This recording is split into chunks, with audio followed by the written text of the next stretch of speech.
Assalamualaikum teman-teman. Halo, apa kabar? Hari ini aku akan menceritakan sebuah kisah turun-temurun yang sudah seperti urban legend. Kisah ini bermula pada tahun 1965. Di sini Mimin akan menceritakan dari sudut orang pandang pertama ya. Langsung aja ke ceritanya.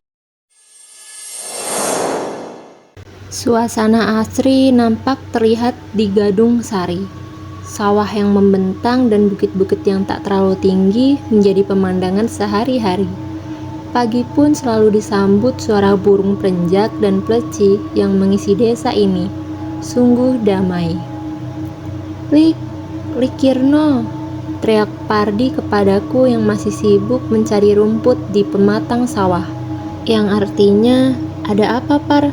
Tidak usah ribut seperti itulah," ucapku pada Pardi yang nampak begitu cemas dan ketakutan. Aku pun menyudahi acara ngaritku dan duduk di pematang sawah. "Tunggu sek Rene," yang artinya duduk dulu sini, pintaku pada Pardi.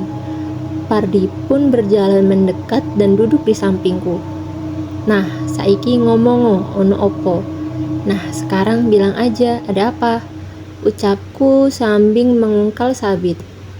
"Anu mas, Mbah Darjo mas," ucapnya kembali dengan nada khawatir. "Ono apa to Par?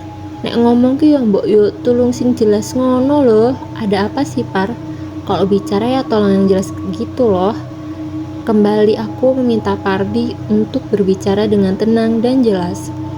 "Mbah Darjo mati mas. Mbah Darjo dipateni. Mbah Darjo mati mas. Mbah Darjo dibunuh," ucap Pardi dengan nada yang ketakutan. "Ngapusi ora kowe Par? Tenanan ora?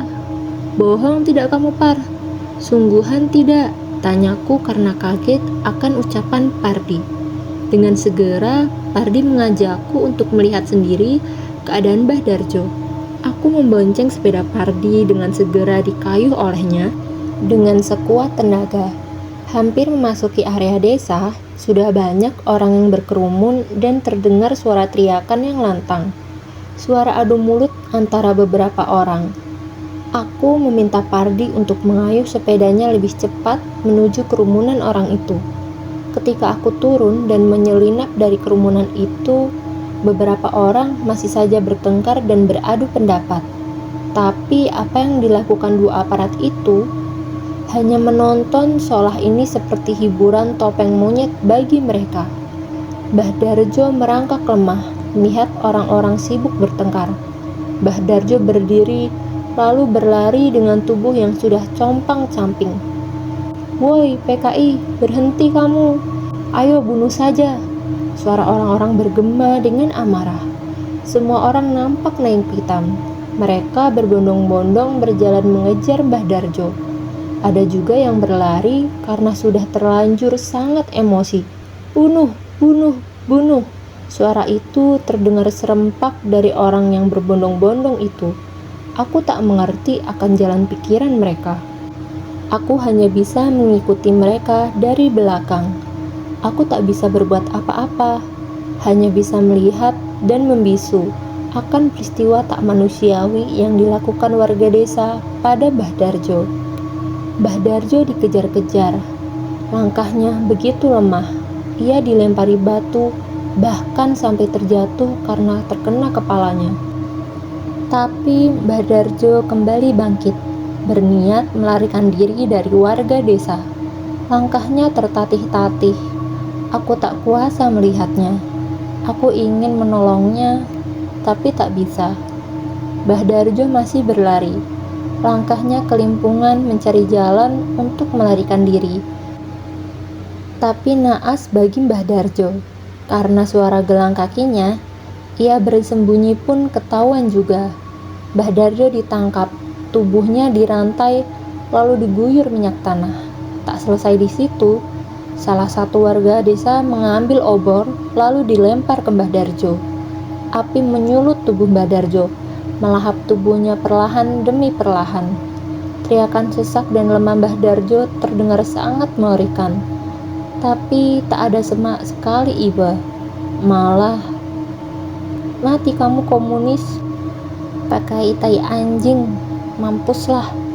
Umpatan dan wadahan ditunjukkan ke arah Mbah Darjo yang dilalap si jago merah. Tubuh Mbah Darjo hanya bergerak-gerak, tak bisa apa-apa, karena dia dililit oleh rantai. Bahkan rantai itu sedikit memerah dan terlihat memanggang Mbah Darjo bersama api yang berkobar, karena masih saja diguyur minyak protelum atau minyak tanah di sekitarnya. Warga desa sudah kesetanan dan sangat keji kala itu. Mati kamu antek PKI, ucap beberapa warga desa dengan meludah bak meludahi seorang yang sangat hina di mata mereka. Perlahan Mbah Darjo merintih dengan suara yang sangat menyayat hati. Tolong, tolong. Mbah Darjo berjalan dengan masih tubuhnya berkobar api yang besar. Ia sudah seperti banaspati yang menyala-nyala. Rintihannya pun begitu memilukan. Lama Mbah Darjo berjalan terhuyun dengan api yang berkobar, yang semakin lama semakin mengecil. Tiba-tiba ia tak mampu lagi berjalan. Ia tumbang dengan keadaan yang mengenaskan. Dalam hembusan nafas terakhirnya, ia berkata, "Kowe kabeh bakal tak pateni. Aku dudu PKI." Aku merinding mendengarnya. Semua warga desa pun juga merinding karena ucapan Mbah Darjo. Hujan pun tiba-tiba turun, menandakan musim kemarau telah berakhir.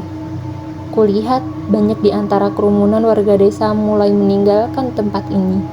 Mereka pulang ke rumahnya masing-masing.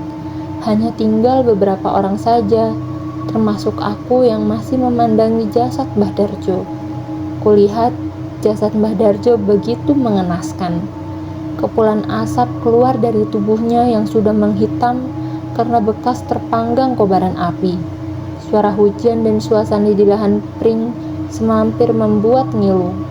Aku berjalan mendekat dan melihat beberapa ratapan sesal dari beberapa warga. Mereka hanya sebagian orang yang sama sepertiku, seorang penonton yang tak bisa berbuat apa-apa. Mereka juga orang yang sempat menjadi orang terdekat Mbah Darjo, karena diberi kesempatan untuk mengolah lahan persawahan milik Mbah Darjo. Mbah Darjo bisa dikatakan adalah seorang yang biasa-biasa saja, tapi memiliki lahan sawah yang begitu luas. Ia tak memiliki anak maupun saudara. Ia dulu hanya tinggal bersama istrinya ketika masih muda. Istrinya pun meninggal dengan cara yang tak wajar. Saat mengandung sering sakit-sakitan. Bahkan ada beberapa warga yang mengaku bahwa melihat istri Mbah Darjo perutnya bukan membesar ke depan, tapi ke belakang. Tapi aku percaya itulah hanyalah karangan yang dibuat-buat. Setelah istrinya dan anaknya meninggal karena tidak berhasil dalam proses lahiran, Mbah Darjo yang awalnya sangat ramah menjadi orang yang sangat penutup. Bahkan ketika istrinya masih hidup, aku sering datang ke rumahnya hanya sekadar untuk bermain gamelan. Tapi semakin lama, watak Mbah Darjo berubah ketika kepergian istrinya. Rumah ia sering tutup, tak seperti dulu yang selalu terbuka untuk siapa saja. Ia pun suka memaki dan membuat warga lain, bahkan orang yang menggarap sawahnya, sakit hati akan ucapannya. Semakin lama timbul dendam dari beberapa warga desa yang tak menyukai sikap Mbah Darjo yang seenaknya. Belum lagi kecurigaan dan rumor yang beredar bahwa Mbah Darjo katanya dukun aliran hitam yang suka menerima tamu asing dari luar desa. Dendam dan amarah semakin meluap. Dan suatu ketika, ada satu warga yang ditanya berbarengan sodoran sebuah foto oleh dua aparat. "Apakah Anda pernah melihat orang ini?" "Orang ini telah kami eksekusi karena terbukti sebagai PKI." Salah satu warga itu menjawab bahwa pernah melihatnya di rumah Mbah Darjo. Kabar datangnya dua aparat dan informasi bahwa orang yang dieksekusi itu ada hubungan dengan Mbah Darjo, akhirnya kejadian mengerikan ini terjadi. Ucap salah satu orang yang meratapi kematian tragis jasad Mbah Darjo. Ia berkata bahwa ia hanya mendengarnya dari warga lain. "Mas Kirno, Mumpung udah wis rodok terang, ayo Mbah Darjo ki ndak gage dikuburno. Mas Kirno, mumpung hujan sedikit reda, mari Mbah Darjo segera dikuburkan, ucap Kisman, seseorang yang mengolah lahan sawah Mbah Darjo. Yo man, nanging kudu diadu lan salat gak dhisik man. Awake dhewe iki Islam, kudu manut tuntunan Kanjeng Nabi. Iya man, tapi harus kita mandikan dan salatkan man. Kita ini Islam, harus mengikuti tuntunan Rasul. Ucapku karena jasad harus tetap dikuburkan secara layak. Tapi mas, ada ketidaksetujuan dari satu orang, karena beralasan akan membuat kita semua dituduh menjadi antek PKI.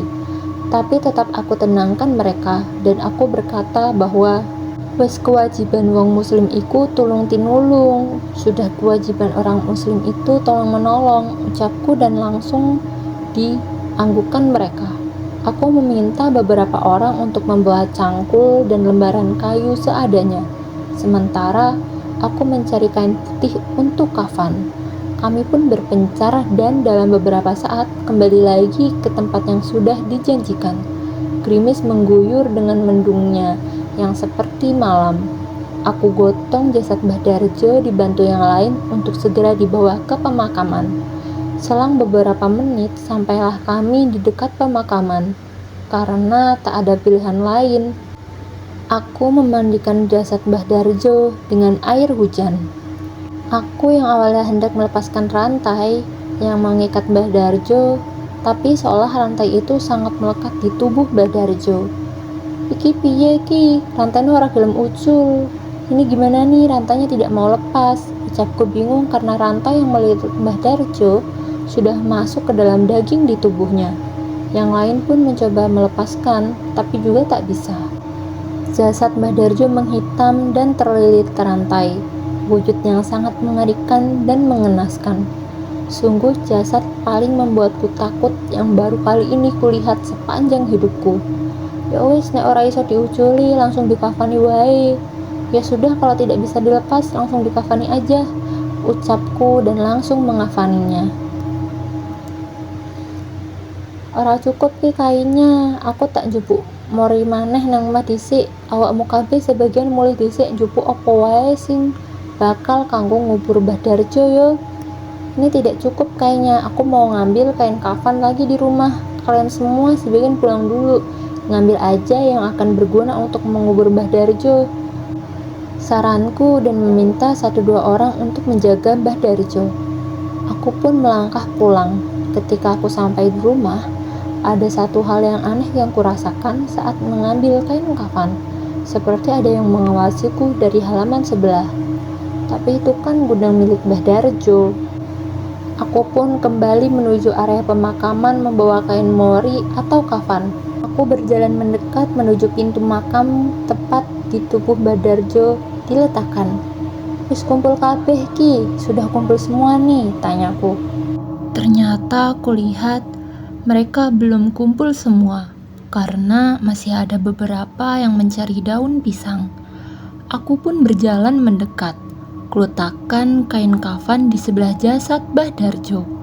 Ku ambil 2 lembar daun pisang yang sepertinya sudah disiapkan.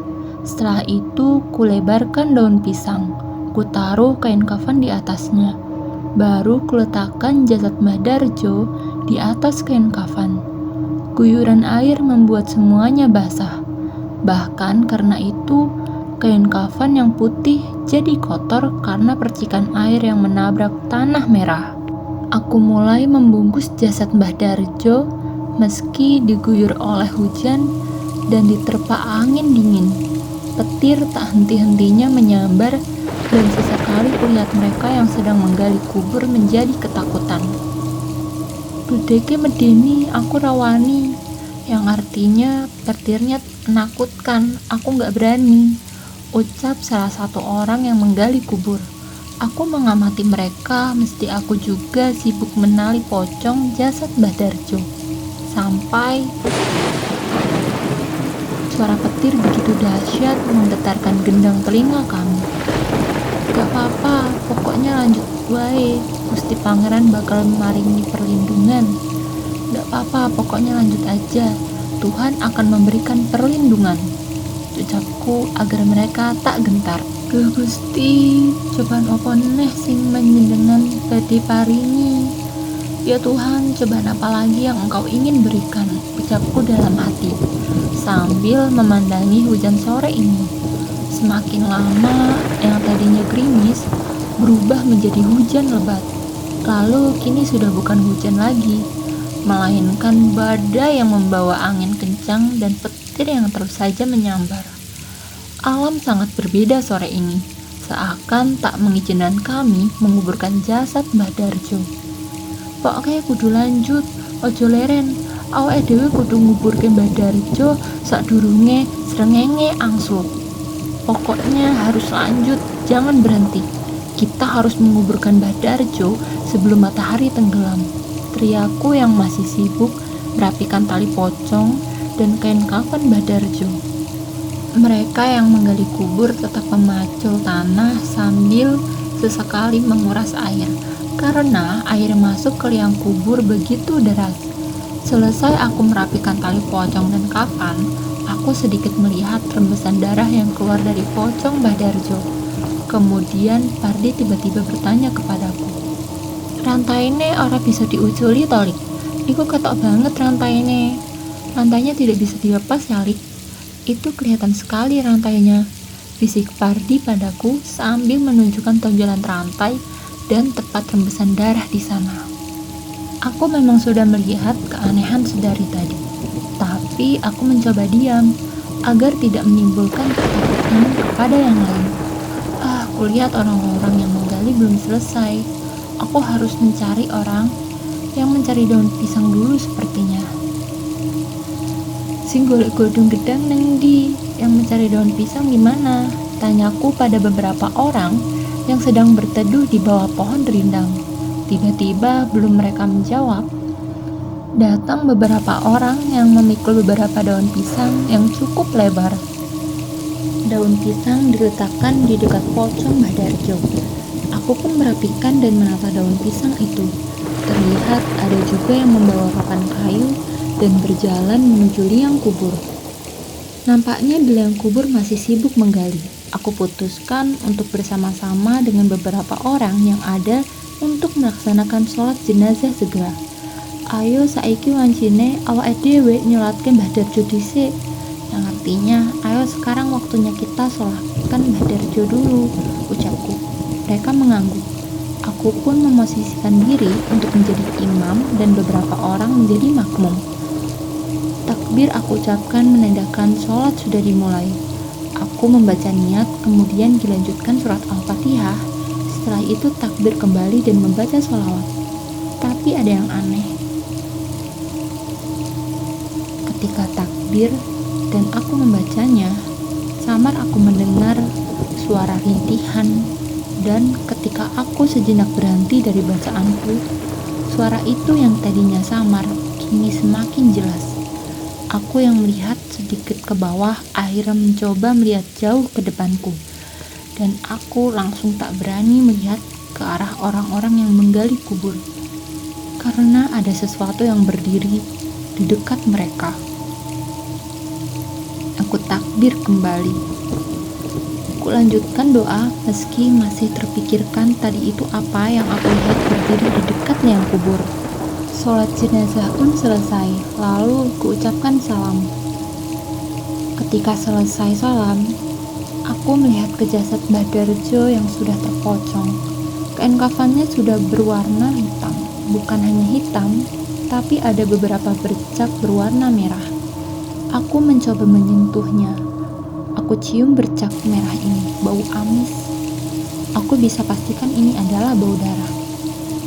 Semua orang yang melihatnya tercengang, bahkan ada beberapa orang yang tak mau melanjutkan proses penguburan karena ketakutan. Bukan hanya karena kengerian yang kami lihat di depan mata kami, tapi juga alam seperti menolak akan acara penguburan ini. Semua yang aku bicarakan bukan tanpa bukti, tapi memang benar. Alam sama sekali tak bersahabat. Kalau alam mengizinkan, kenapa beberapa kali kami ingin mengangkat pocong Mbah Darjo Tiba-tiba sambaran petir mengarah ke dekat pocong itu. Aku tak habis pikir dengan keanehan alam sore ini. Hujan kian keras menghujani bumi. Suara petir menyambar-nyambar begitu kerasnya. Angin pun menyapu pepohonan rimbun yang mengelilingi makam ini. Ini mau petang, ayo segera diangkat ke kuburan, ajakku meski sedikit ketakutan. Aku wedi mas, yang artinya aku takut mas, ucap Pardi yang gemetaran karena melihat pocong Badarjo yang tak hentinya mengeluarkan darah. Bahkan daun pisang yang berwarna hijau menjadi berwarna merah karena rembesan itu. Aku juga takut Par, tapi ayolah kita harus berani, ucapku menyemangati Pardi dan yang lainnya. Jujur tak ada tatapan keberanian dari kami semua. Semua yang ada di dekat pocong Badarjo ketakutan luar biasa. Belum lagi ketakutanku semakin menjadi ketika melihat sosok yang aku lihat ketika sholat tadi kembali ada di dekat sela-sela pohon bambu yang masih diguyur hujan. Kami semua pun mengangkat pocong Badarjo menuju lubang kubur. Di sana orang yang bertugas menggali kubur masih menguras air. Udah siap belum lubangnya? Tanyaku. Tapi mereka tak bisa menjawab karena masih begitu banyaknya air yang mengisi di dalam lubang berbentuk persegi panjang itu.